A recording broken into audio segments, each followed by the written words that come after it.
afternoon, everybody. Nice to see you all here today. So I'd like to welcome you all to the meeting. What we've done today is slightly different to previous years, and we've invited some of the members from some of the other PDS panels, so that we have one budget meeting today. I see that we have two members at the moment from the Climate Emergency and Sustainability panel. Welcome to Councillor Walker and Councillor O'Brien. And we are expecting somebody from the Children, Adults, Health and Wellbeing panel, so hopefully they are on the way. The meeting today is being webcast, and can I please ask everybody to turn off all their mobile phones or put them to silent, please? Thank you very much. Item 2, emergency evacuation procedure. May I please ask the Democratic Services Officer to read out the process, please? When the continuous alarm bell sounds, you must evacuate the building by one of the designated exits and proceed to the named assembly point. The designated exits are signposted. Arrangements are in place for the safe evacuation of disabled people. Thank you very much. Item 3, apologies for absence and any substitutions. There are none. Item number 4, declarations of interest. May I ask if there are any declarations of interest today? No, nobody has any declaration of interest. Item number 5, urgent business agreed by the Chair, and there is none.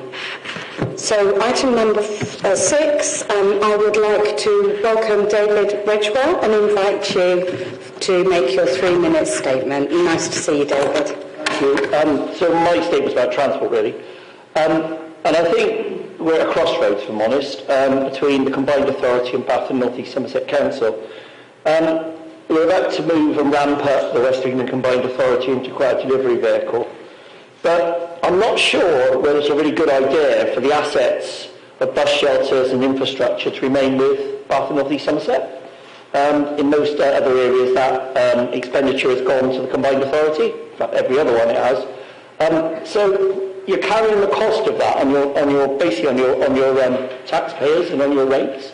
Whereas if that was transferred to the Combined Authority, that is actually funded by the Combined Authority and be funded through grants and things which obviously are not directly drawable down to Bath and North East Somerset, no longer being the Transport Authority. It's the Highway Authority, but it's not the Transport Authority. So I think there are some issues around what you're spending on, say, bus stop maintenance, on things around infrastructure, that are on your budget, which actually council taxpayers are paying for, that would be better transferred over economically to the West England Rural Combined Authority. So we've got this crossover, but also we've also got a difficulty in terms of providing public bus services. We don't have powers by the Combined Authority to precept like the other metro mayors do. So it means unlike the Police Authority and Mark Shelford, or unlike the Fire Authority, they can draw their own council tax and they can precept. So the 5% that we can go up as far as in Bath is obviously interesting, but of course the Combined Authority would be able to have their own 5%, so that wouldn't interfere with your social services and your other big services. So I think there is some working together to work out here and how we go forwards. I am concerned about the issues, I know the leader of council is as well, about how we've ended up at the moment with only subsidised bus services in the city. Not all of them, because there's about 5 services in the city aren't being subsidised at the moment. They will drop as well on the 1st of April.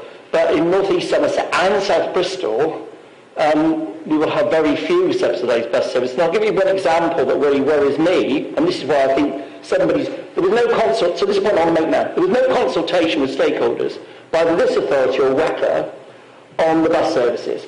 Nobody went out to consultation. I think we found this thing on Friday afternoon last week, and effectively we didn't do a public consultation. So we're facing things like the nighttime economy and the workforce that live in Peasdown St John, Midsummer Norton, Radstock, Westfield, Polton and down to Wales and Somerset, with the last bus about 8 o'clock off the bus station, because that is a supported service. So we've got some real serious issues about the economy, about how Bath functions as a city. You know, it's a tourism city. We need to bring those young people in to work, and the older people to come and work as well. And equally, the threat of the last bus to Frome may very well be at 7 something in the evening. So it's a case of how we work together, but I think it's really how we sort this out. For next year's budget, I think we need to be much more clearer on how we deal with the transport services, and that's my point. Lovely. Thank you very much, David. That's just over 3 minutes. Panel, are there any questions that anybody would like to ask? Councillor Diggood. Thank you, David. As ever, it's not just a question of the precept, is it? If the Mayor took more powers, it would be access to the block grants, in addition to the goodies like BSIP and various other things like that. So the concern that we discussed in the Combined Authority meeting last week was that DRT would be fine if it was an adjunct to existing services. But it isn't. In the rural communities, it is going to be a substitution. And this is a paradigm shift. And we're going to have to do it in such a short period of time. So with all your experience and knowledge, what do you think of the chances of success with such a big bang approach? I think we said this to the Director Wecker. It needs a rethink, because a 9-seater vehicle around Keynsham or around the Chew Valley is not going to work. A 16-seater vehicle is certainly not going to work, and I don't know how we're going to do with Bath to Wales in the evenings, or Bath to Frome. But there are situations in Wiltshire where we do demand responsive, where they register at one end of the route and the other end of the route, and then they go demand responsive between the villages in between. That's more the model I would actually do, and that involves using 30-seater vehicles. Whether you've got a 9-seater vehicle or a 16-seater vehicle, that still require bus drivers, and bus drivers are still in short supply. But we do need to rethink this, and I think the one thing I'd ask Kevin to do is to actually talk to Marvin and talk to Toby and talk to Steve Bridges at North Somerset to make sure we re-look at this DRT thing, and we look at it very fast to make sure that we can make it 30-seaters, more registered services, and that we look at it much more sensibly and build it around what we need in North East Somerset, what we need in South Gloucestershire, what we need in North Somerset, and what we need in the southern parts of Bristol. So we need to rethink, but it could be done, but I'm worried about the timescales, really. Thank you very much. Any other questions from the panel? Okay. Right. So moving on, the minutes for the 28th of November, could I ask if anybody would like to propose those minutes, or are there some changes anybody would like to make? Right, Councillor Diggood and Councillor Singleton, please. So just before I invite Andy Rothery to introduce the report, I am going to just explain a little bit about the procedure today.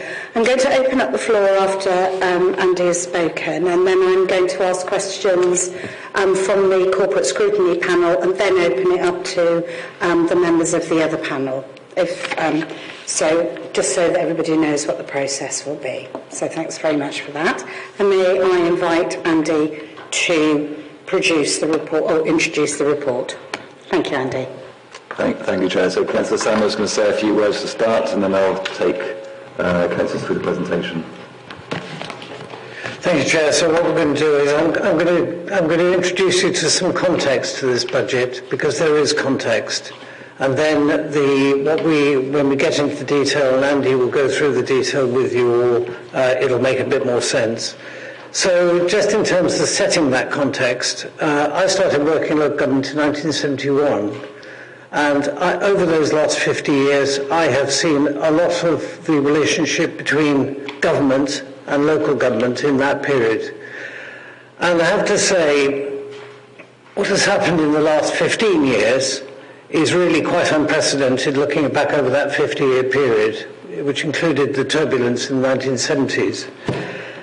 What we've seen since 2010 particularly is a steady but inexorable decline in the external grants provided to the council, which in around 2013 were around 30 million a year, and those have virtually disappeared down to 800,000 this year in terms of general grant. We've seen a move away from general grants towards specific grants, so there have been lots of grant awards for adult and children's social care, for example, and we've seen more specified funds, such as the Levelling Up Fund, where government has taken money away from the core funding and said, well, you can bid for this. So we've seen all of this as background over the last 10 to 15 years. But in general, if you look back over those 15 years, what you will see is an inevitable and, as I say, inexorable decline in the resources provided to local government. It's particularly bad in 2011, where Eric Pickles gave up 44 billion of local government spending, pretty well in one go, and that was the cliff edge. But we've seen it cut back since then, and I'm afraid current and more recent chancellors, and there have been quite a few of them, have continued that trend. So if Bath North East Somerset had been receiving the sort of levels of grant that we were around 2010, 2011, 2013, we would have something like £300 million in the bank over the last 10 years, and we haven't anymore.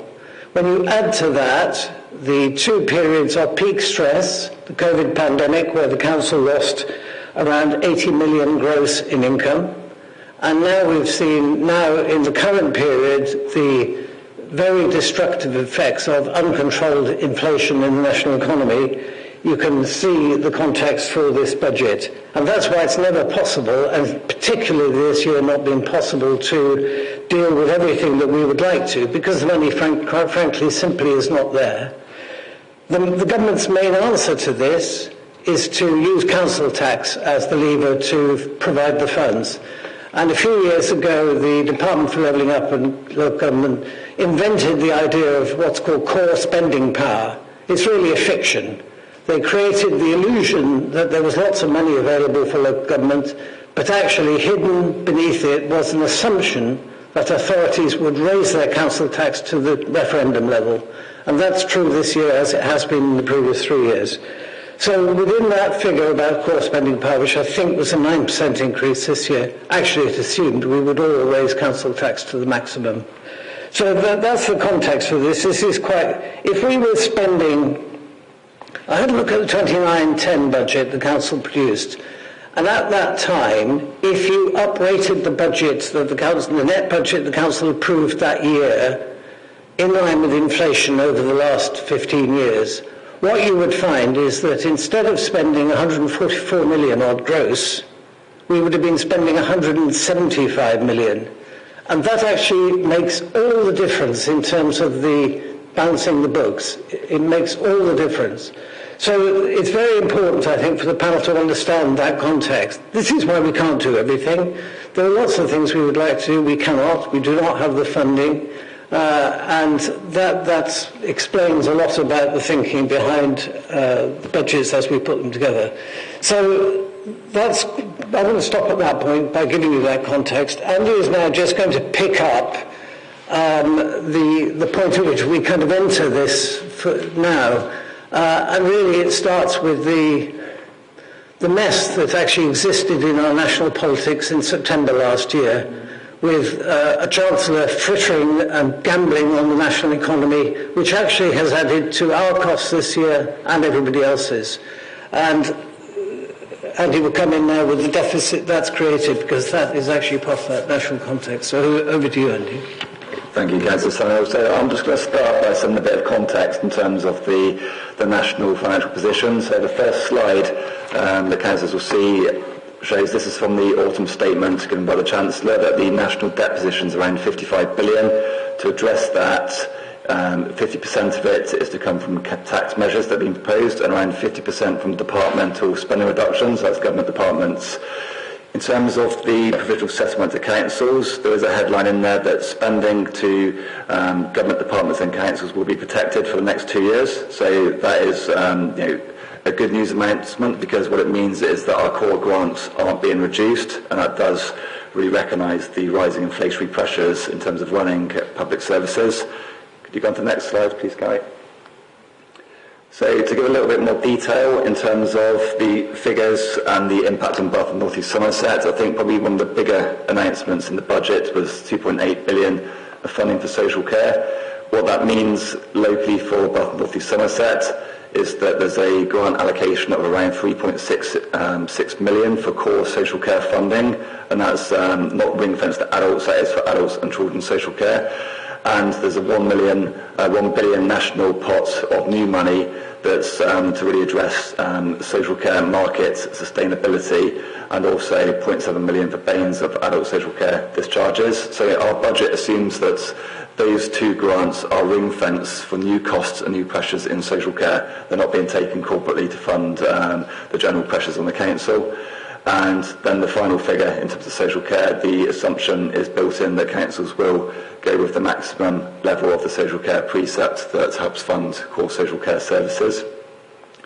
Also, as Councillor Samuel touched on, the referendum limit has been lifted to 4.99%, and that is part of the core spending power assumed for councils in terms of uplift from one year to the other. So a couple of other figures in the settlement. Some positive news, because we are on the 100% business rates retention pilot. That continues next year. But that's really positive. That's not new money. That just keeps the money the same. So we don't have a drop of 3 million next year. We would have had a drop that we'd have had to find substitute savings for. So that gives a bit of stability. And then in terms of new homes bonus, there has been a reduction in our figures. That's because some of the grants been redistributed to other councils. So that is a reduction in core grant to the council. And also some other grants that have been wrapped together. There is actually a reduction in the allocation to Bath and North East Somerset of 1.5 million. So all of those numbers have been built into our budget proposal. If you can go on to the next slide, please, Guy. So what this slide shows is the 5-year view in terms of the financial outlook for Bath and North East Somerset Council. So this models the growth requirements, so the cost of running the council over the next 5 years. In terms of additional funding requirement, that's 70 million over the next 5 years. If you look specifically on next year, 17.5 million, which is a significant uplift. That really recognises the higher inflationary pressures and cost of living crisis and how that's impacting our paid bill and all of the council's contracts. If you look at the red line on the graph, that shows the movement in core funding. So the movement in core funding doesn't cover all of those costs. So what this graph shows is the imbalance between our core funding levels and the cost of running the council that creates a savings requirement. So next year we have a savings requirement of 14.4 million. The budget proposal presents a fully balanced position, showing how all of those will be met from cost improvement plans and also income generation plans, and that's in the annex in the papers. Go on to the next slide, please, Gary. To give a bit more detail, I think it just builds on a few of the points I made. So this is the real detailed makeup of the budget proposal that's in the report. So as councillors can see, next year, in terms of some of the main drivers on our cost base, pay and pensions is significant. This recognises the in-year pay awards that was higher than budgeted levels, and also a higher assumed pay inflation next year. And also you can see that contract inflation and budget rebasing are both key areas where the council's cost of running and core services have been looked at and recalculated in light of inflationary pressures. And to meet that, you'll see that there's the savings requirement of 14.4 million for next year. Go on to the next slide, please, Guy.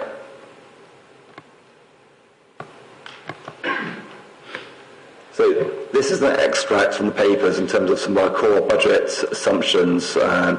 Pay inflation is assumed at 3% until 25-26, and because pay inflation is a real pressure at the moment, there's a 1% additional contingency put in for next year. These numbers have been tested with regional Section 151 officers and also nationally to make sure that all councils are being consistent when we prepare our budgets, and they are. And also the assumption is that council tax will be at 2.99% and a social care precept taken of 2% until 25-26. And that's also consistent with our neighbours.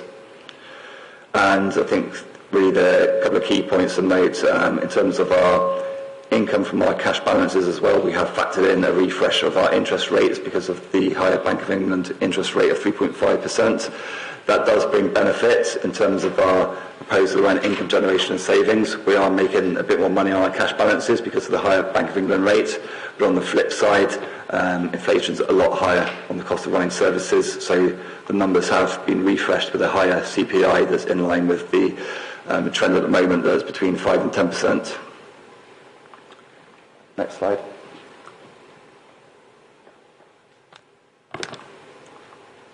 So to give a bit more detail on the growth requirements, this is really to run the council next year. This is where all portfolios of the council have been looked at in terms of cost pressures known now and projections in terms of modelling future cost and future demand.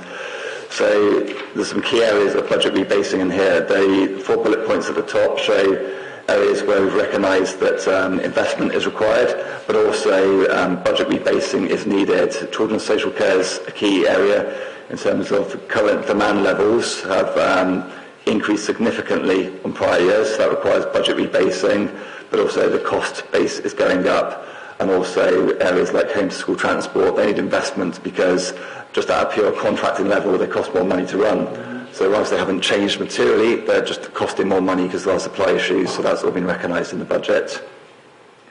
So as councillors can see, across all portfolios, there are some really key changes in terms of the budget growth requirements. Next slide, please, Guy. So to meet this cost increase, there's a broad range of savings plans that cover areas of improvement, areas of rationalisation, and some areas of just really tidying up budgets where opportunities have been identified that can fund other areas of growth in the budget. And also there's income generation plans of around 5 million. The council's cost of running services that are chargeable do need to recognise that the inflationary increase does need to keep pace with the cost inflation increase, so there are uplifts in terms of fees and charges that have contributed towards that income target. And also there's been strong performance in areas such as the Roman baths, so the latest numbers have been modelled into projections next year, so that has contributed towards generating more income for the council. Next slide. So in terms of the council tax proposal, the report sets out all the detail around council tax and our council tax base change, but also the inflationary uplift next year around council tax rises. So this is a really useful graph that we include in the budget. It compares our Band D average council tax charge to all of our southwest neighbours. So councillors will see that with the uplift projected, and this is the current year's statistics for 22-23, it does show that Bath and North East Somerset still maintains to be one of the lower council tax generating areas. So this does demonstrate that residents are getting good value for money at the council, because if we compare ourselves at an average level for council tax compared to our neighbours, we're not charging as much.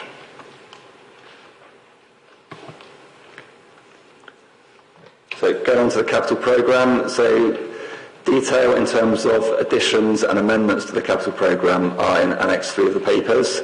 This slide is just to highlight that in terms of setting our capital budget, we've had to live within our means, so there is growth in terms of the capital budget to fund the additional cost of borrowing, and that's been built into our base budget.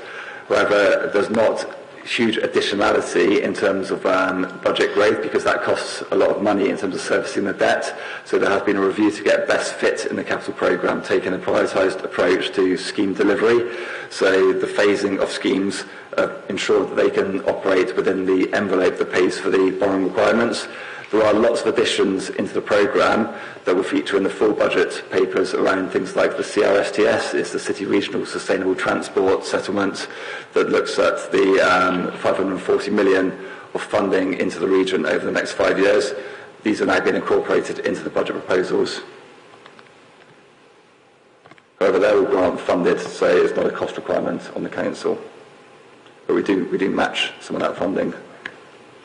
That's some of our WECA. So to close off, the final slide I've got for panel members is just to highlight in terms of our reserve levels. So when we set the budget, I've got a requirement as Section 151 officer to look at all operational risks in terms of running the council's services and the financial risks that are associated with that, and also any risks associated with savings delivery. And we do an assessment on the robustness of our reserves against these risk levels. So that assessment's being completed and shows that in terms of recognising financial risk on the council above budget levels, our reserve requirement is between 11.8 million and 13 million. So we're currently holding 12.6 million of unearmarked general reserves, so that's within that range. So in terms of a robust budget, that falls within an appropriate level in terms of managing risk. So that brings us to the close of the slides that I was going to go through. So if the panel has questions, back to you, Chair. Lovely, thank you very much, Andy. And can I just say, I know what goes into the budget, so thank you very much to everybody who's contributed to that. Panel, who has some questions? Nobody? No? Oh. Councillor McPhee, and then Councillor First, and then Councillor Hodge. Two questions, actually. One I've talked about before, but are we able to offer reductions in business rates for, say, 2 years to businesses to give them a slight introductory benefit? I'm assuming we are. I'm hoping that you'll tell me how we can do that. The second one is, can I assume that if you have vacancies and not full employment, and if you don't spend all of the capital that you hoped for, this will give us some money to play with at the end of this year? Or have you actually budgeted for not having full staff, and do you expect to spend your capital budget? Okay, thanks, Councillor McPhee. So in terms of business rates, so smaller businesses do qualify for some relief. Gary might be able to give the actual limit in terms of rateable value. It's around rateable value of 15,000 and below. It's the valuation on the business at the valuation office place. Okay. So for small businesses, to really help them, there is a degree of relief kind of built into our business rate system. And also in terms of the settlement for next year, there's a continuation of the retail, hospitality and leisure relief at 75%. So there is some support in there. Anything over and above that would impact on our business rates collection, and it would be kind of at financial detriment to the council, because that is core funding to run our services. So it would have an impact and create a larger savings gap. So we'd have to find that extra money ourselves? We'd have to find the headroom, yeah. So in terms of the second question, the vacancy level, so we have built in a turnover factor into our budgets of around 2 to 3%. So just because we recognise that quite often you're not always at 100% staffing levels, so that is built into our base budget, so that's assumed in the budget.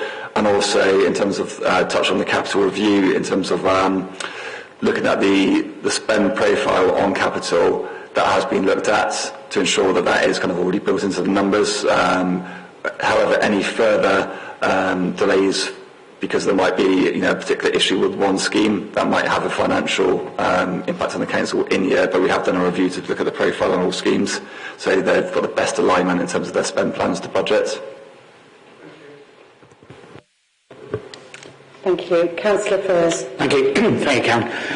I've got some big picture issues first, Karen, and then I've got some specifics, so I'll do the big picture issues first. Following on from what Hal said about recruitment, etc., I notice in here we talk about 2% salary planning, 2% increase on salaries going forward, budgeted for, and then you mentioned, I think on your slide, that there was a capacity for an extra 1%. But over the following years, it's still 2%. Now, we were here about this time last year, I was saying I think we were being optimistic. And I sort of just put that to you again. Are we being optimistic in saying that it will only be 2%? I think there's a lot of pent-up pressure out there about salaries and about inflation to households. So I think that will reflect on salaries. And that also, we had Cherry in the room several months ago talking about recruitment. And I know, talking about vacancies, some of that vacancies we want to get filled. Recruiting is difficult. And if the salaries aren't right, you can't recruit, and therefore we're not doing something either very well or at all or very efficiently. So I just put that one to you, Andy. Savings on capital funding. I know I raise this regularly, but now inflation has gone up and the cost of borrowing has gone up. We used to claw back from our sort of envelope of capital spend, which we never hit the ceiling. There was some headroom of which we sort of claimed the savings on interest we weren't paying, and that will get narrower. And we were using, I don't know what the figure was, it was a substantial million and whatever last year, so I don't know what the figure's looking like, whether that's planned in there. And another issue is council tax banding. Now I know the whole country goes up to the band H, I can't remember now, but something like H. We have some very high value properties in Bath and North East Somerset. Whether there is any room to go back to government asking for adding bounds so that we can claim more revenue back on the very high value properties. As I see it, as the squeeze comes and council tax is not going up proportionately, the individuals at the lower end of the scale, the households at the lower end of the scale are taking a larger and larger burden and responsibility of the council tax rather than the high-end earners. So that's one area. And managing risk.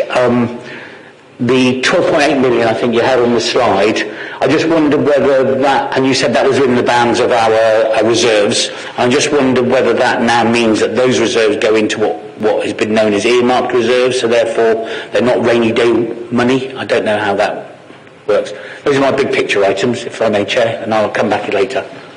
Thank you. I'm just going to take that out of order and just focus on the council tax question you asked. The current valuations for properties council tax was set in 1991. Successive governments have failed to carry out a revaluation exercise to bring the valuations up to modern levels. And it's undoubtedly the case that if you look at property levels in Bath North East Somerset in 1991 and compare them to now, there would be a very big difference indeed. But the problem with council tax is, of course, you can apply that argument anywhere in the country. That areas have seen big increases in property values and the council tax levels don't reflect that. The issue at the heart of that is that the council tax system is now inherently unfair. It is regressive because it bears no relation to the income of the occupier, and as council tax levels have gone up over the years, each year, this is a bigger and bigger burden for residents to bear. And I'm afraid both Labour and Conservative governments have failed to reform the council tax system in their time in government, and it is getting to the point, I think, where it is a big problem for all of us. The issue about regressive tax is really important, because we pay for most things in our country through progressive taxation, in other words, linked to our ability to pay. A tax that is regressive hits the poorest as much harder than the richest, and that's the problem with it. So it's quite possible that you have somebody who's on a very low income but in a very high or expensive council tax rated property, and vice versa. So this is fundamentally unfair. Everybody recognises this, but no government yet has come forward with a solution, because I'm sure it would be electorally very unpopular to go through the revaluation exercise. Having said that, the government is going through the business rate revaluation this year, which has been delayed for many years as well. So we may be seeing some progression there. And I didn't mention this in my introduction. Over time, more and more money has been switched away from council tax as income to business rates. And of course business is not happy about that because they see themselves having to bear the burden of funding local services to a greater extent than perhaps was the case in the past. So there's quite a few things wrapped up in your question there, Councillor Furse. Andy, do you want to take the other ones, Councillor Furse? Thanks, Councillor Furse. So, I totally recognise your point on the pay inflation risk. So until 25-26, we factored in 3%. With a 1% contingency next year, so that is in recognition that the next year still probably will be a higher pay inflation. That's really informed by the national pay bargaining process. But I think the budget recognises there is a risk next year, and I think that's felt nationally. In terms of the headroom in capital finance, and that has been built into the budget, so we have kind of reset our numbers in terms of looking at the borrowing requirement and the schemes in the programme. So that has factored in a bit of headroom already into the budget that's built into the numbers. And I think the last one was on managing financial risk. So the unearmarked reserve is not linked to any service reserves. It's a corporately held unearmarked reserve for budget risk. So if those risks crystallise in the next financial year, it's to make sure there's enough cash coverage to meet our outgoings. So that is separate from any other held risk, held reserve that's for service spend that's already planned and already committed. Great, thank you very much. Councillor Hodge. Thank you, Andy. So I have to keep lifting my glass up and down. It's two questions really about the level of savings that we've got to find this year, which seem to me to be the highest in the last 5 years, really, to 14.38 million. And I just want to, we've done a really good job in coming up with a plan for that, to achieve that. I just wanted to be clear on the risk, if the risk has been quantified, and the split of cost reduction plans versus income generation is about 2/3 to 1/3. So 2/3, about 9 million, is savings of the 14.38. And was that a similar pattern on the previous years? I haven't got the information with me. But our cost reduction plans at 9 million are pretty much equivalent or exceed our total savings that we had to make on each year for the previous 5 years. Which also we've given them risk, and nothing has a kind of red risk. It's all amber and green. So I don't know. Does that mean we don't regard any of it as high risk, and that we're fairly confident we can find that savings target? And the second point is about reserves. I just wanted to understand, from my own understanding, or general understanding. So we're planning to return 7 million, 0.39 to reserves. Is that a kind of payback from the 5.2 million that was taken last year? So each time we use reserves to smooth things out, we always pay it back for the next year. So 7.39 is being transferred to, and then we're just using a small amount. I just wanted to understand that. Thank you, Councillor Hodge. So in terms of I think the first one was the level of savings and the proportions. I think this year probably the proportions are a bit higher on income, because if we sort of cast our mind back to the last 2 years, the income's been really depressed as a result of COVID. So what we're starting to see now is that recovery period we're always projected by sort of 25-26, our income levels will get back to pre-COVID levels. So that is really sort of proving true in terms of our numbers at the moment, in terms of our in-year budget monitoring and what we've built into next year. So I'd say it's probably, if you're looking at analysis of proportions, probably a little bit higher on income. That is really as a result of income levels starting to grow back. So in terms of the budget risk, so we've been through a process in terms of really a sort of a red, amber, green rating on all of the savings proposals, and ensured that the ones put forward have been risk assessed as fully deliverable. However, when we set the budget, there is a contingency in there of 10% against the savings, because we recognise the figure is high in terms of 14.4 million, so there's always inherent risk in terms of delivery and timing. So there is a contingency factored into the numbers in case there is any slippage on delivery, but they are all fully deliverable to get to the balanced budget. There might just be that timing risk.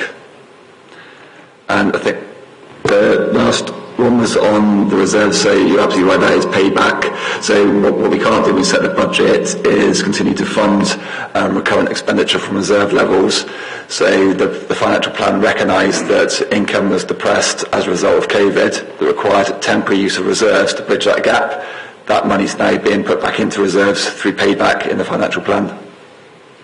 I just wanted to add to the point on income. The three principal sources of income are income from the council's commercial estate, the income we receive through heritage services, through run bars and pub rooms and so on, and car parking income.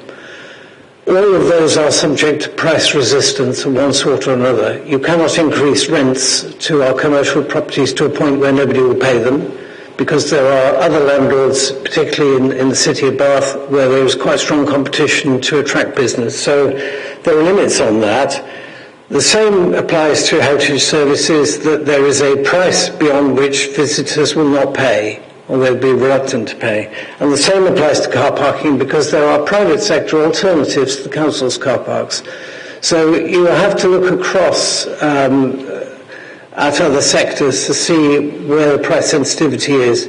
What we have done this time is to look at whether there are other efficiencies that can increase income flow. So, for example, in the commercial estate, we've taken a much tougher stance, really, to the payment of arrears, to make sure that people, when rent is due, that they actually pay it on time. And we're also looking to try and minimise the voids that we have in our stock at any one time, because again that increases income. So I just want to make that point to the panel. You just can't increase. You can't just say, right, we're going to put prices up and that'll solve our problem. It won't. There is a level beyond which you can't, and you have to move more or less in step with the market. So I hope that's kind of understood. Thank you for that. Does anybody else? Councillor Elliott and then Councillor Hughes, then Councillor Singleton. Thank you, Chair. Just to follow up on the risk point, of the 14 million savings next year, there's roughly 14.3. There's 10 point something. Just adding them up briefly, that are still amber. I mean, are you expecting those to? You said it's about timing risk, not deliverability. So. Kind of what's the mechanism for tracking that as you go through the year? That's the first question. How will we know how well we're doing against that? Because obviously, having 10 of the 14 million amber is quite worrying, or is that not worrying? Is that normal at this stage in the process? And on a specific point, the largest single saving is the point about adult social care, the 4.8 million, which is still rated as amber, which we're presumably negotiating with the NHS on. When will we know about that? When are we expecting to conclude that discussion with the NHS? Thank you, Councillor Elliott. So I think I've got to say, when you set the budget, we can't guarantee everything's delivered from day one. So, plans will be put in place following the agreement of the budget through Cabinet and Council. We do have a pretty rigorous savings monitoring process. So every saving is tracked and reported through our internal budget monitoring, and then reported to Cabinet in terms of our quarterly budget monitoring. So an absolute priority during April and really from now in terms of mobilisation will be on savings delivery. The budget sets the plan and the proposal for next year. The key thing is delivery of that budget to make sure we end the financial year next year with a balanced budget. So I think amber, there's always an element of risk, so it probably is normal. We're not going to have everything green at this stage. So I acknowledge that. 10 of 14 million seems like quite a lot of amber to me, but I don't know. I mean, in your experience, is that about what you'd expect? I mean, it's 75% of it, or whatever. Yeah, so the amber is not a sort of a measure just on deliverability. It's just recognising that this isn't easy. So to do savings, it will impact on service levels. So there might be one that's actually already delivered now, or is completely deliverable from the 1st of April, but it's amber because service levels will be adjusted. So that's why it's amber. So it's the balance is not just on bankability of the saving. Okay. So on to the adult social care savings. So that is a really kind of a cost adjustment. It's not removing provision from service users. This is looking at the proportions that the council pays to meet its social care eligibility and the proportions that the NHS pays to meet its health proportions of joint placements. So we're concluding that process in terms of our conversations with health, and that should be done in time for the 1st of April. Okay, so we will know before the financial year starts? Yeah, okay, absolutely. Right, thank you very much. Councillor Hughes. Thank you. I've got a couple of questions. The first one is I wanted to understand more about the Better Care funds, the £17 million budget. It says that the objective is to achieve better outcomes for people, in particular by reducing avoidable hospital admissions and facilitating early discharge from hospital. So I want to understand, first of all, is that 70 million, is there any new money in that, or is that just rebranding of existing money? And will the money result in support for recruitment of our care workers and financial support, additional financial support for the care working industry? Okay, thanks, Councillor. So it's not new money. The Better Care Fund is a combination of, there's an improved Better Care Fund grant to councils, there's an element of council core funding in there, and then there's an element of NHS funding in there. The Better Care Fund does have a mandated amount that comes from the NHS to the councils. That will have a inflationary uplift that will be announced once the NHS kind of budget gets set by the Department for Health and Social Care, but that will just be inflationary uplift. So it is really like you touched on, a kind of a rebranding. It's a plan that's been in place for a long time, and so it's recurrent year on year of roughly the same value, subject to inflationary uplift. However, within that, there is the opportunity to review and redirect money. So in terms of meeting social care and hospital discharge needs now, there is the opportunity to look at commissions within the Better Care Fund plan and realign them to meet current needs and requirements. I think also in terms of current sector demands, that is something where the market sustainability and hospital discharge grants that come to the council, and some money will be going to health, will be ring-fenced to address service user needs and those system pressures. If it also would be helpful, I can get a full schedule and a bit more detail on the Better Care Fund for you, because that 70 million can be great. There's a lot of line items in there, but so I can ask our Director of Adult Social Care to share that with you, if that's okay. If you could share that with the rest of the panel as well. Sorry? I was going to ask Andy to share it with the rest of the panel as well. Yeah. Yeah, the panel will find that useful. I'll make sure we get that across. Okay, thank you. And a very quick second question. I'm just trying to understand what in more detail are the improvements that we're going to be making. We've got a budget of 400,000 to spend on improvements to the park and ride facilities. And is that going to improve a key concern of my residents, which is the security at the park and rides? Yep. Thank you. I'm going to ask Mandy Bishop to answer this one to give my voice a bit of a rest as well. Thanks, Councillor Hughes. I've got a little bit more information on that for you. And thank you for the pre-question, because it's helpful to get the information. So it's a range of improvements that are being looked at the moment. Some of it is customer information, both on site and on the buses, improvements to the waiting areas, and you'll be pleased to know some of that funding we're looking at improving security as well in signage on site. So, when you say improvements to security, are we talking CCTV? Are we talking about a physical presence of security? Or? We haven't.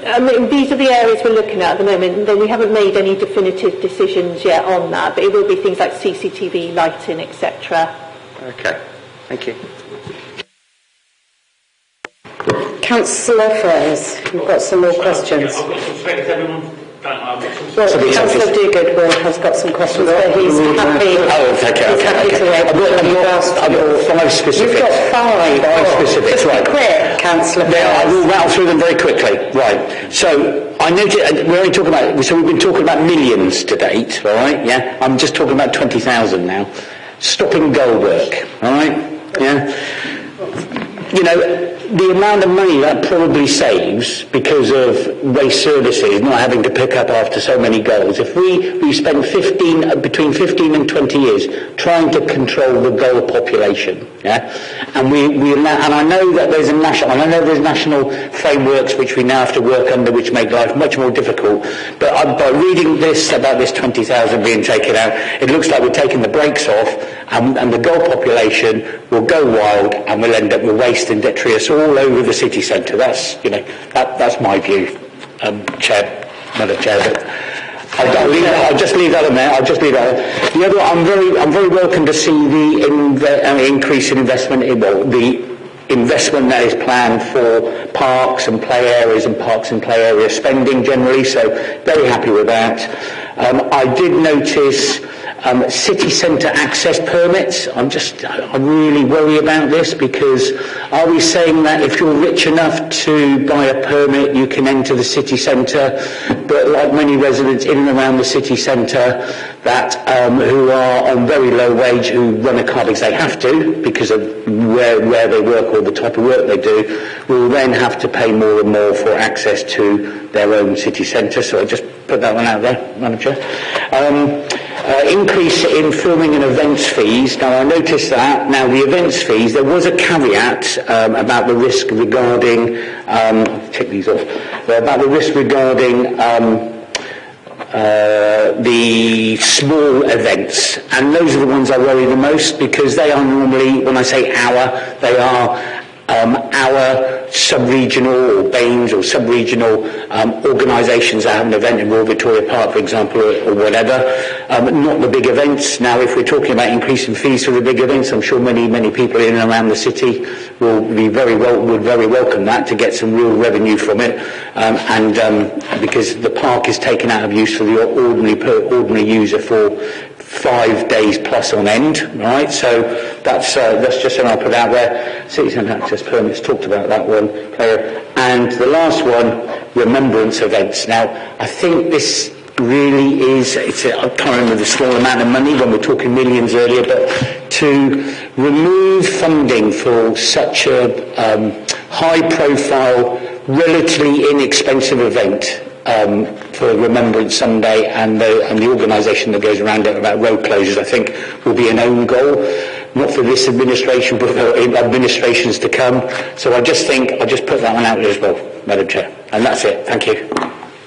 That was my 5, I think. Yeah, that was it. Thank you very much. Councillor Dougal. Councillor Singleton. Oh, I beg your pardon. I'm sorry, I ticked you off, Councillor Singleton. I apologise. Thank you, Chair.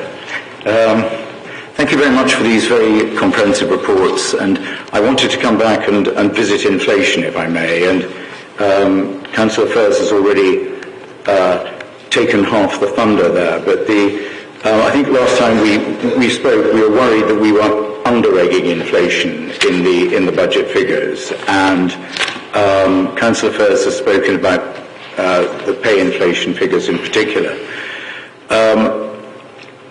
Could you remind us what happened with the last pay deal, which I think was reached at the end of last year, and whether that has implications for the future? And I note that we have contract inflationary pressures specifically listed as a risk in the accounts. In the last 2 months, perhaps since a lot of the preliminary work went into this, we've seen inflation apparently peaking earlier and lower than had been anticipated. And we've seen energy prices in particular beginning to come down again earlier than anticipated. And I just wonder if that has given you any more grounds for optimism as we look forward.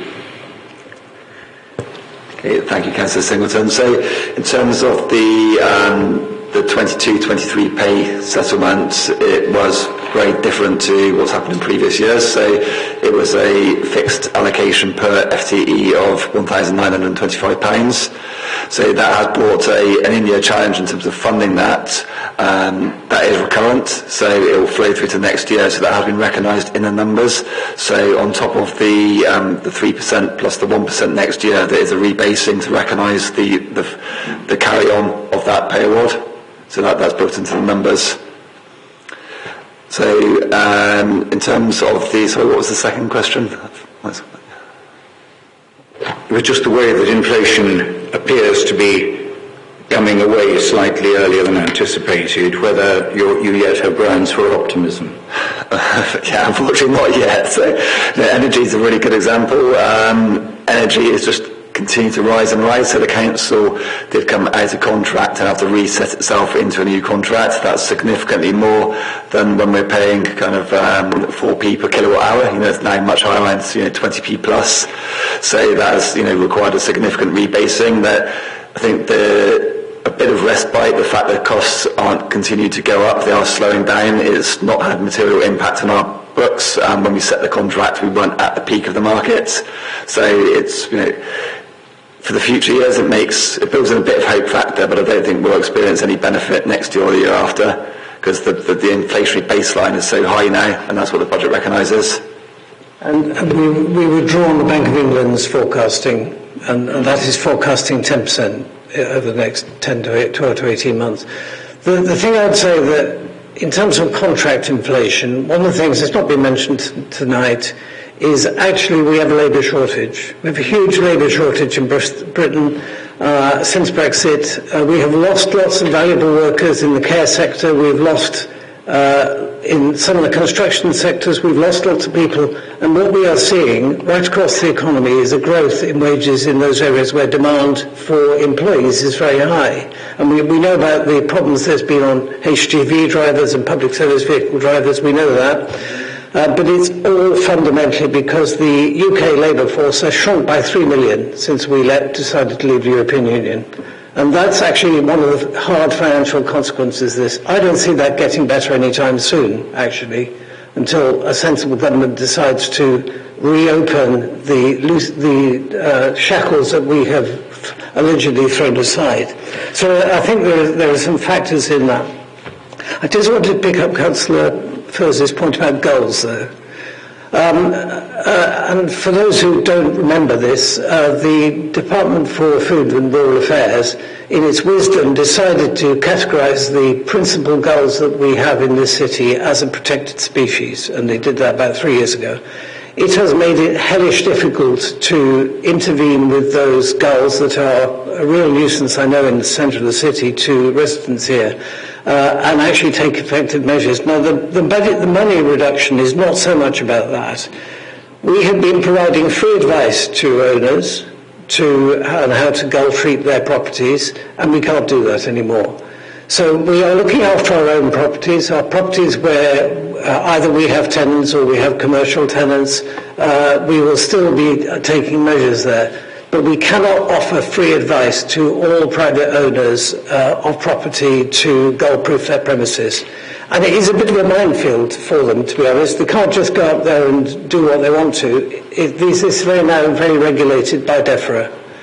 So I'm afraid this problem has been created by DEFRA, and some members may remember a very well-informed member of the public coming to us to speak at council about probably 18 months, maybe 2 years ago, and she put across a very compelling case why the government have got it wrong.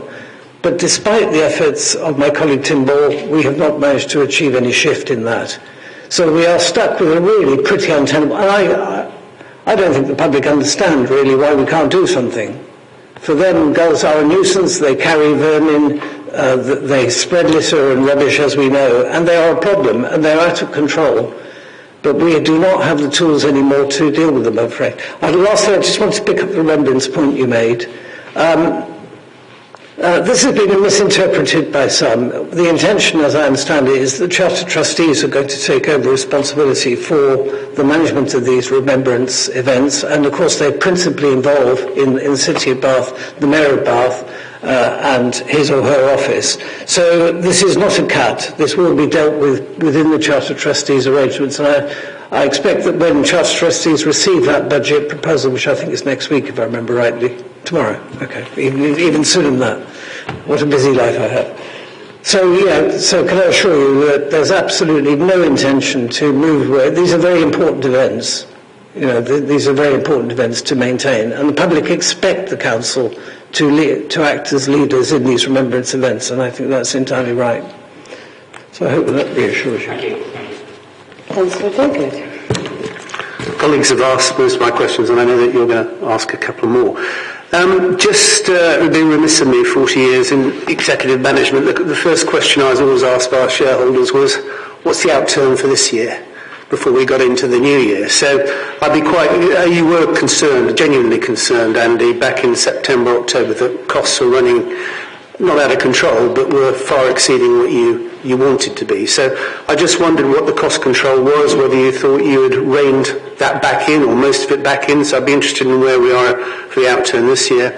And the second question I'd like to ask is, you do caveat this little text by saying provisional figures from Whitehall. When are they actually going to be confirmed, or do you think this is it? Or might there be one or two upsides, or possibly one or two downsides? Thank you, Councillor Duguid. So, really good question, and I'm glad you raised the in-year financial position. So, our Q2 position did highlight that there are significant in-year financial challenges. We reported to Cabinet an overspend position that was forecast of around 4.5 million. I think it's really important to recognise these pressures, because recognising them early means you can put action in place. So the Council's management team, in agreement with the Cabinet, have been busy putting in financial recovery plans. So over the last 3 or 4 months, been looking at various areas across the Council to try and really control costs, including vacancy measures, so vacancy control, looking at specific areas of non-essential spend that can be held, and a range of other measures. I can say that our Q3 position has improved. We're just finalising the numbers at the moment, but we are forecasting still an overspend, but it's a significant improvement. It's a 1.5 million overspend, and we will continue in terms of the recovery measures to try and get the Council's budget back into balance by the end of the financial year. And if I could add to that, the biggest pressure that was reported at Q2 was overspend in children's services, and that relates to demand pressures on that service from a range of different issues. As part of that recovery action, CIPFA had been reviewing the operation and practice within children's services to see if we can bring back that spending under more control. And as Andy's referred to in the introduction to the budget, we have rebased the budget again this next year to take account of those additional pressures. But there will be some changes in practice that will be needed, and we need to work that through with the service over the next few months. The important thing to say, and this is a very, very strong message that came across to me when I met the person from CIPFA doing the work, was that the Council was going to need to invest over the next 5 years in preventative services to stop children in families where there is stress falling into the care system. And that means reversing cuts that were made in the past and beginning to invest in those services. And the point was made to me, it will be very difficult. We will have to double fund for a period while we build up those services. So this will be around services for young people, family intervention, youth services for young people, a whole range of different things. I'm not going to define them now, but the important thing is these things have been the victim of cuts in the past, and this is the consequence when you can't meet the pressure. There's one thing I want to highlight, though. One of the overspend areas is unaccompanied asylum-seeking children.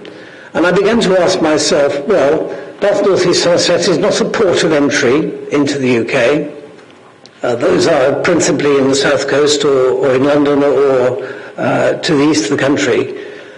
How are we ending up with children in those circumstances who have found their way to this country without an adult and now need to enter our care system? Well, what I discovered, which perhaps I shouldn't have been surprised at, is that the Home Office is allocating children from the reception centres in the southeast to local authorities all over the country.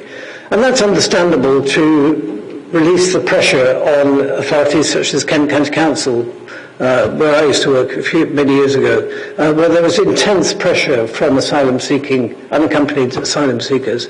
However, what I've also discovered is their offers do not cover all the costs. And so we are receiving these children who typically will have very high levels of need and will need very tailored care packages and support. And of course they're coming here with nothing. They don't necessarily have any family here, any relatives. They're coming into a totally alien environment. and often from traumatised backgrounds. So this is not right, that the government should allocate its problems around the country and then not fully pick up the bill. And that is what is happening. And this is yet again a little example of the chipping away at the core funding base of local government that is going on. And you only find these things out when you begin to question them. But that is one of the examples.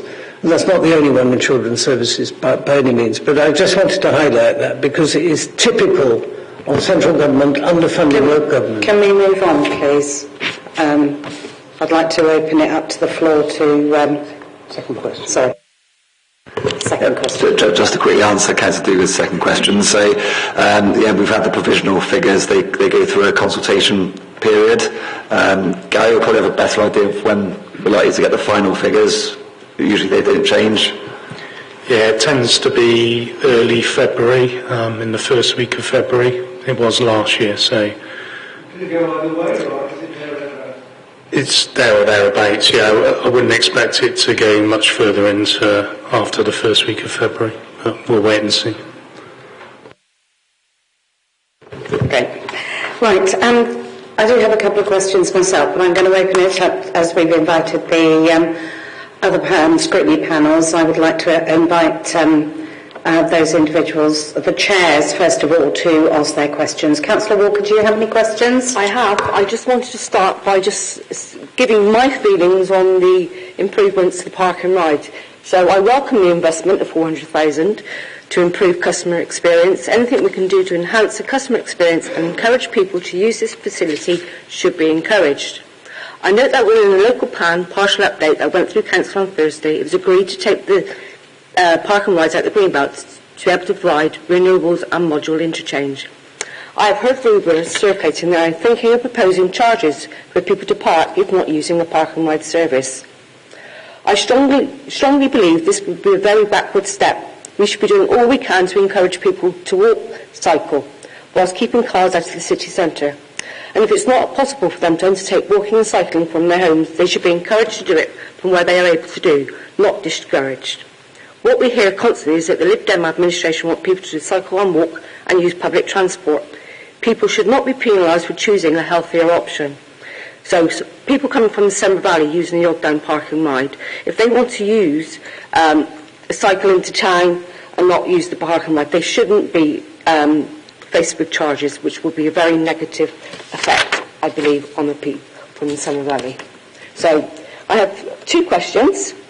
So one under the neighbourhood services, you've got an income increase in fees and charges related to inflation, and the other one is service efficiencies, highways delivery, parking and passenger transport.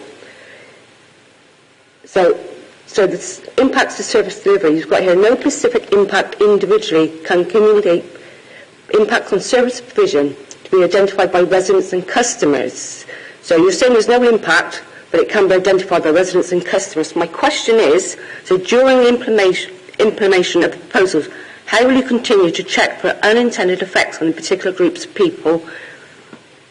So that's the first question. And then the other one is, you're consulting with the public on HGV Euro 6 vehicles. This is in the budget, but how can you consult and have it in the budget? So it's either one or the other, basically. So that's my two questions. Thank you, Councillor Walker. So I'm going to ask our Chief Operating Officer, Mandy Bishop, to respond on these two. So they talk about the highways and parking, etc. as well. That was 71,000 in there, isn't it? So I thought it might be helpful to start with, just say what it involves as well, because obviously that might help answer the question. So that's made up of sort of a basket of savings, really, and increased income. One is a capital recharge, which we're just making sure we maximise the recharges of staff time. There's a little bit about rebasing the budget from the fees that we get from people that work on the highway as well. There's an element of that as well. A little bit about traffic signal licensing costs.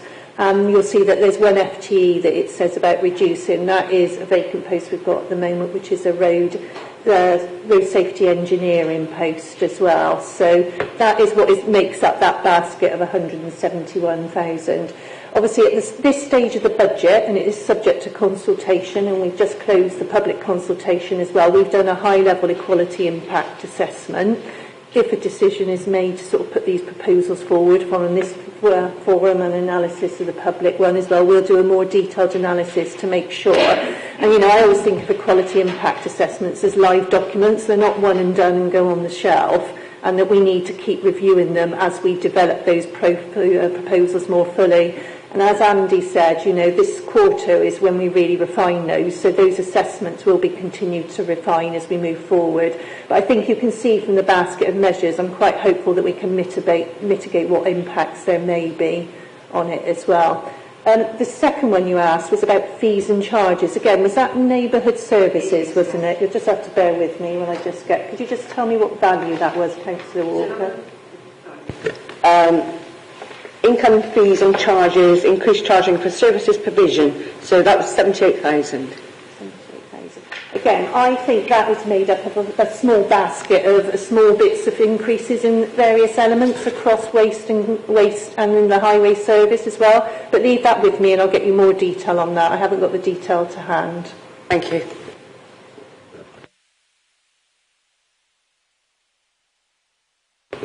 Thank you very much. Councillor Pritchard, do you have any questions? Yes, I do have some questions, but to start with, I would like just to respond to Councillor Samuels, who was very specific and quite eloquent in laying political blame at respective governments, mentioning both Labour and Conservative. But if he's going to be so pedantic, he needs to also include Liberal Democrats that shared the administration over the period that he specified. My question is I need to get a better understanding of what the budget situation is, because there are some conflicting reports, and I refer to a recent newspaper article where it says Bath North East Somerset has reserves that have increased by more than 10 million over the past council term, despite COVID and financial pressures. A top councillor has said, and this is Richard Samuels actually, he said that the council has about £54 million in reserves, the funds it holds to ensure it can withstand financial shocks and scrutiny, the meeting was told. And I'm not sure which scrutiny panel this was, but we've just learned that we've got £12.58 million in reserve, not 54 million. Perhaps you could clarify that to start with, please. Okay. I can clarify that one, Councillor Pritchard. So, well, much sooner Councillor Samuels did it, but there you go. I'll accept you. Well, you're mixing apples and pears. So well, this is what I want to clarify. It's not me mixing it. This is a newspaper report going out to the public at large, and the public need to understand it moreover than me. The 12 million figure you refer to refers to unearmarked reserves. The general reserves each year. The rest is earmarked reserves, i.e. reserves kept for a purpose. When you add those together, they total 54.2 million. That's the figure. So I was completely correct.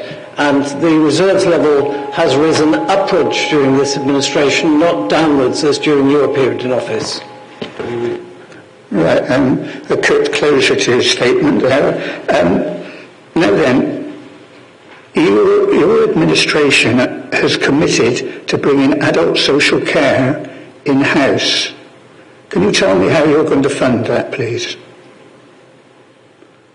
The preparations are in progress now, because the handover date will be 1st of April 2024. The work is going on within the service at the moment. There is funds allocated for that preparatory work, which is being drawn on now and will be drawn on in 23-4, and we will be ready to receive that service back in April 24, which is, I think, what most residents want to hear. You may have. It's quite interesting, actually. I was listening to a podcast recently, it was a Guardian one, I'm afraid, so I don't suppose you heard it. But what that's actually quoted was some surprise from the journalist that the healthcare resourcing group, as was and its predecessor Virgin, was providing private healthcare services in the UK, and the journalist was quite critical of that. And this is a local journalist, by the way, not a media one, but a national one. So I think the Cabinet has made that decision to bring this service back in-house. We think it will provide a better service for clients of for the clients of that service, and we are on track to do that, and the money is there to help that preparation. If I can come back on that one, you've said the reasons for it to substantiate your intentions, but you didn't say exactly where the money is coming from and what the exact costs might be.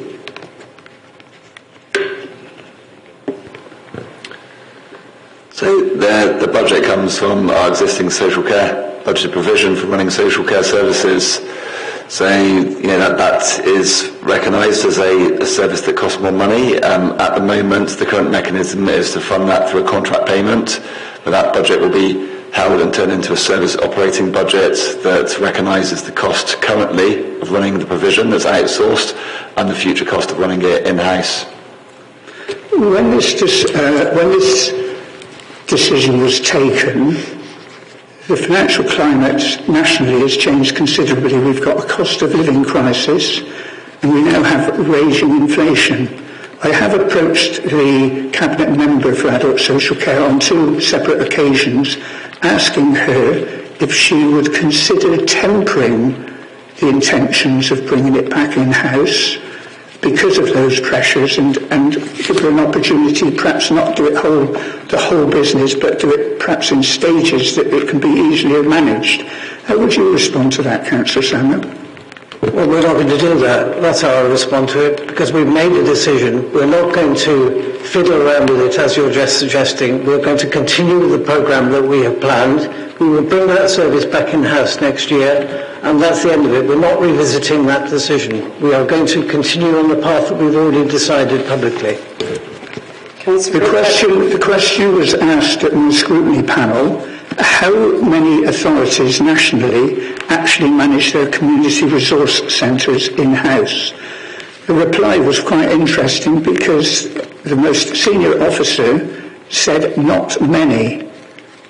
Because of the debacle of Charlton House, do you consider still holding those services in-house?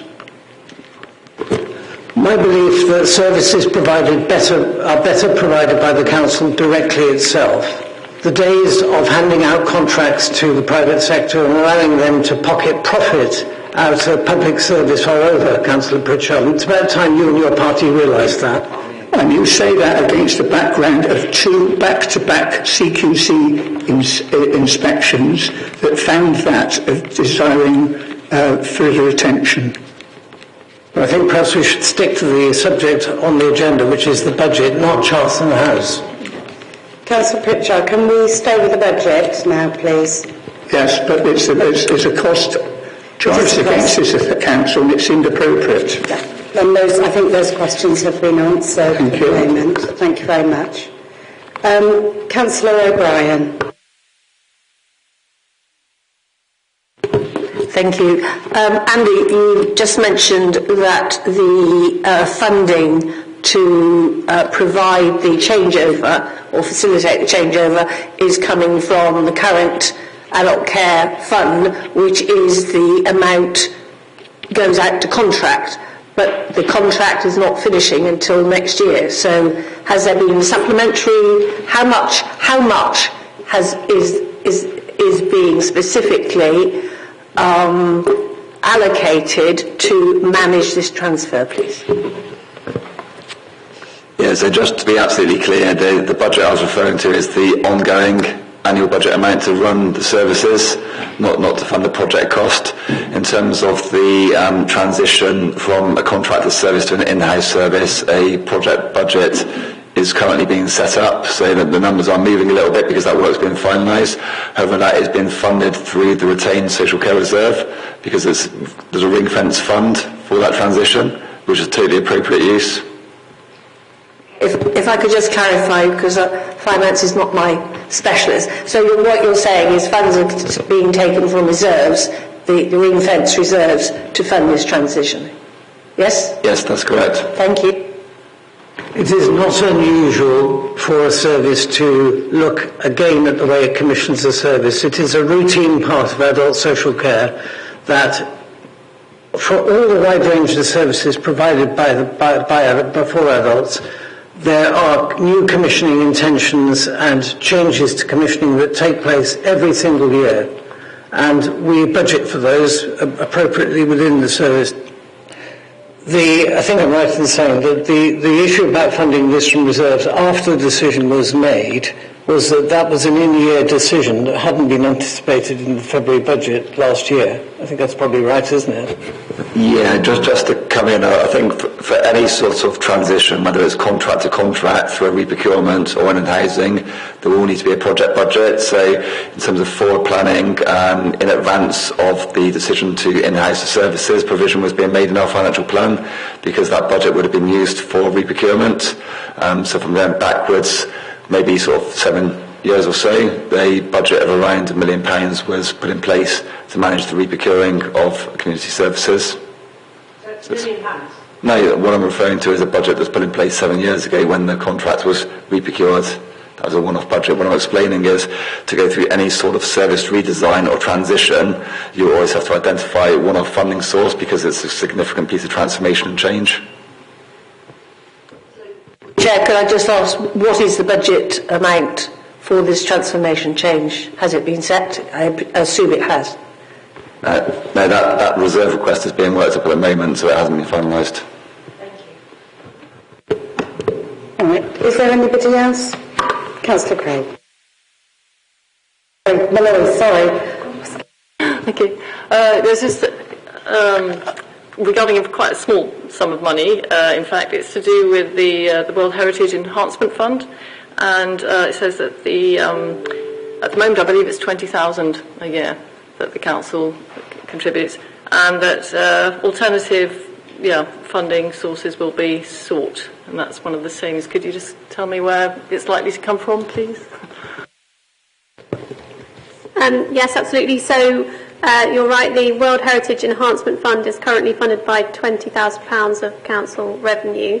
As the fund pays for capital improvements in the city centre, we have quite a lot of other funds that also pay for capital improvements in the city centre, including CIL, so Community Infrastructure Levy, and various WECA, the West of England Combined Authority funding pots that improve the city centre as well.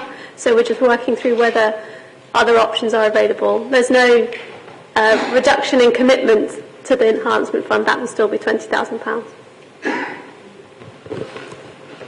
Right, does anybody else? I think Councillor Hughes have another question, and then I'm going to ask my questions. Sorry, I don't know if mine's an observation or a question, really. It's just looking at the documents that we're provided with to scrutinise. So we're given figures in there of potential savings or numbers that we're budgeting for. For example, a 50,000 budget saving, but we're not really given any context in the document as to what that actually relates to in terms of the overall figure. So I don't know if that 50,000 saving is 1% or 50% of the budget allocated to that resource. So is it possible that we can have in future a little bit more context to some of these numbers?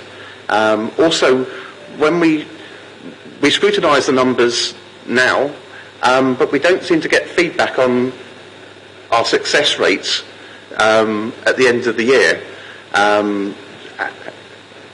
particularly by department. Did we actually hit those numbers or exceed those numbers, and which departments failed, which ones didn't actually hit those budget figures? Thank you, Councillor Hughes, for making that observation. I do agree in terms of the savings context.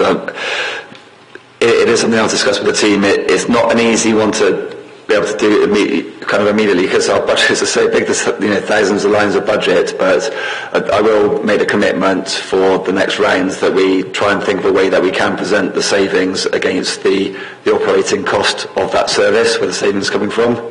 It's just going to take a bit of resourcing and a bit of thinking. It's probably something that I take away as an action to work with future scrutiny panels to make sure that we can address that, because I do agree it would be helpful for councillors to see that. It just takes a bit of work and a bit of recutting in terms of our numbers to achieve that output. In terms of the second question, we do monitor the success rate in terms of our savings reporting through quarterly budget monitoring. We always identify and measure the kind of percentage of savings delivered and what's left to be delivered. I've got a few figures in front of me actually, because that's something we monitor regularly. So the 21-22 budget that is now complete, that was last year's, is 93% delivered against the savings plan, and the balance of that was found and mitigated through other budget proposals that were incorporated into the in-year budget 23-24. We're still partway through this year, but we're forecasting for quarter 3 90% success rate against the savings plan, with 10% to be delivered towards the end of this financial year going into next year. Anybody else have any questions? Okay, and then I definitely am going to ask my question. Councillor Singleton. Thank you very much, Chair. It's a tiny issue of detail, just something I don't understand in Annex 2 budget funding requirements. Under some portfolios, we have the item 23-24 salary inflation estimated at 2% and allowing for annual staff increments. But in one or two cabinet portfolios, it goes on to say and member allowances. And I wonder what that actually means, because I'd imagine that member allowances are centrally charged rather than to individual portfolios. Clarification, please. Thank you. Thank you, Councillor Singleton. I do need to apologise to the panel. That is a typo. So that's been copied down to note for today. The salary inflation should be 3% across the service lines. That's what's been allocated, not 2%. And the member allowances does sit within our Democratic Services corporate budget. So that's just been a copy down mistake that will be corrected for the Cabinet and Council papers. That's great. Thank you. I just had one question regarding the impact, the equalities impact, and I know that you've got quite a significant number of tables, but going back to Councillor Furz's question with regard to the city centre permits and potentially the CAS, if we're looking at the possibility of increasing charges to private cars, I just want to make absolutely sure, and we as a panel need to make absolutely sure, that those equalities impacts are revisited as and when those savings or charges come through. And I know that Chief Operating Officer did mention a reassessment of the equalities impacts. I just want to make sure that we are that is sort of laid to rest on the issues that will come up during the financial year. Madam Chairman, I have to correct you. There is no proposal to charge cars in the clean air zone. Or if there is, it's passed me by totally, and I don't think that is correct. I didn't say you were. I just said if. If becomes they're thinking about it. If it's not dealt with as an issue, we are not going to charge cars in the clean air zone. End of. Thank you. Thank you, Andy. Okay, would you like a bit more information on the process? So actually I think this might be a good one if Mandy Bishop sort of just sets out, because I think in terms of the qualities impact assessments, they are all in place in terms of the proposals. However, more work, as Mandy said, is always required when there's a proposed change that happens during the financial year. So Mandy, do you want to just pick up a bit on the process? Yes, sure. And obviously, with regard to the city centre permit one, it's actually several years ahead in the budget anyway. So, like I said, it's not something immediate. It's for 25-26. But what we will do is, like I said, as part of we will analyse what's come out of the public consultation. Obviously, the feedback from this panel today before the final proposals are put before Cabinet, and then obviously Council to consider as well. And part of my next step, Councillor Warrington, is obviously to work with those directors as we get the detail of those proposals together.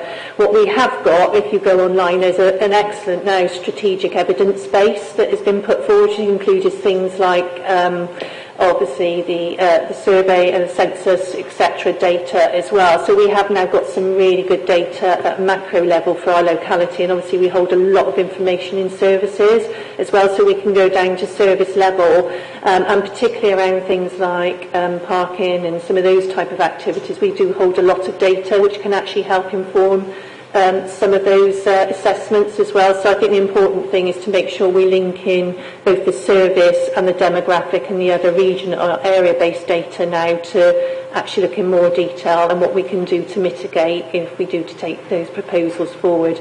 And clearly we will look at the individual characteristics as well. So just to give you that assurance. Lovely, thank you very much indeed. That's what we wanted, I think, as a panel. Councillor Furs.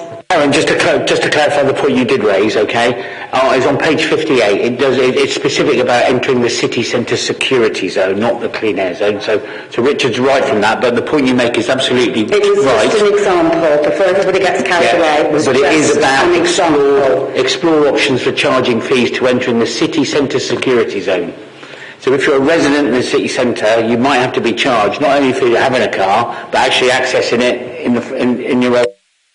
Councillor Hodge. So it's just because there was time, there's just one small extra detail question, if you don't mind. It was just on the prescribing reduction, so I just wanted to be clear about it in case someone else saw it and was alarmed. It's in the children and young people portfolio, £100,000 reduction in contingency held for drug prescribing. I wouldn't mind understanding that a bit more, if we lose that contingency and then we suddenly have a need, and how that fund is usually used. So our public health team receive a public health grant, which, as you know, gets an annual uplift, which is ring-fenced for certain activity that has to deliver against the public health outcomes framework and to deliver additionality around health improvement.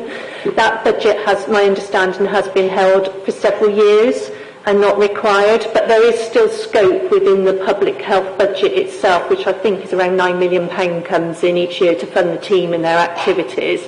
That we've always got options, Councillor Hodge, that if we did decide we need to move money around, and the Director of Public Health will regularly do that as well, depending on need. Thank you very much. Right, anybody else before I move on to the next item? Right. If I could now move on then to item number 9, which is the Cabinet member update, and I'd like to invite Councillor Samuel to give us a very brief update, and we do have another meeting next week as well. So over to you, Councillor Samuel. Thank you, Madam Chair. I won't rerun all the budget work because you've just had plenty of time on that. What I will just mention is the developing position on the bus funding, which has been mentioned by David Bridgewell in the public question. I think one of the things I just want to register with the panel is this came to the Council very late in December as an issue. When we start preparation on the budget in July, actually probably starts a bit earlier than that, but we kind of started to roll with the budget preparations in July for serious. The need to look at the situation around supported bus funding did not come to us until December.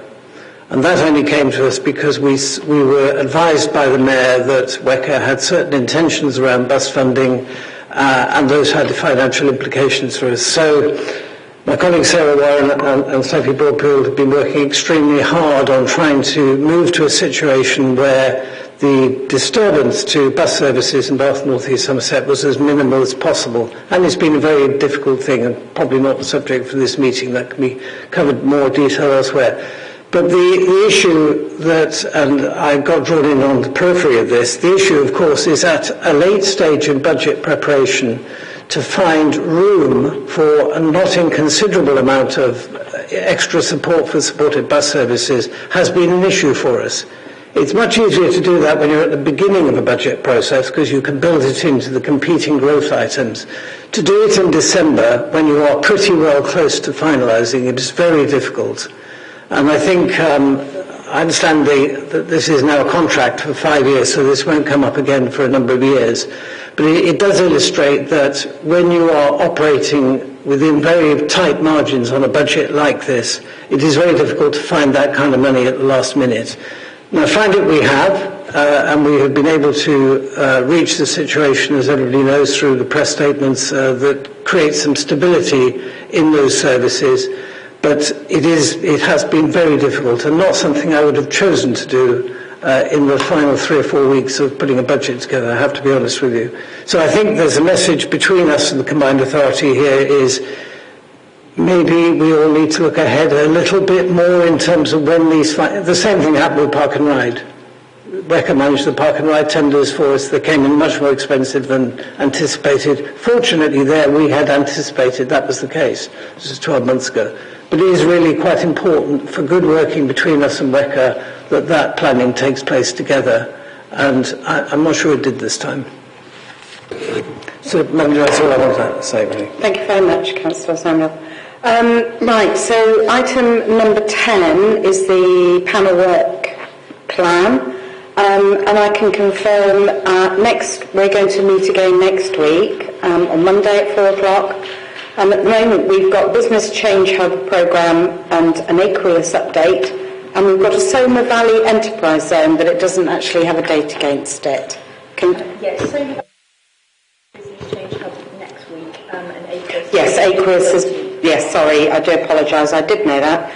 So aqueous has been moved to the 13th of March, which will be this panel's last meeting. And we will be scrutinising the economic strategy, Invest in Bath and North East Somerset, and the aqueous update. I'm looking at my... yes, I've got a nod of approval there, so that's great. What I'd just like to say is thank you to everybody who attended and for everybody who worked on the financial plan. I know it's a huge job, but thank you very much. And we look forward to seeing some of you again on the 30th of January. And I'd just like to say thank you to the other PDS for attending as well. Thank you very much. The meeting's now closed.